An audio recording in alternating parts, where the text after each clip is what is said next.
How to unlock selection in Word.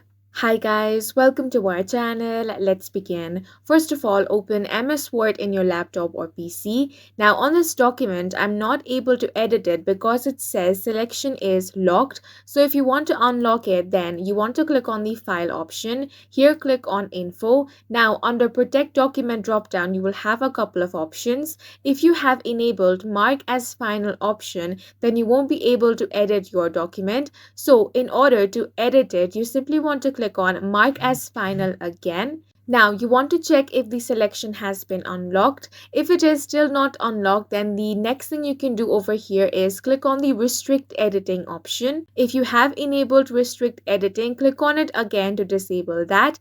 Now you will be able to edit your document. However, if you are still not able to do it, you want to open File Explorer. Here, double click on local disk, then select program files from here. Now you want to click on the option of Microsoft Office, then select Office 16 and here find the option of OSPPREARM. Right click on this and select the option of Run as Administrator.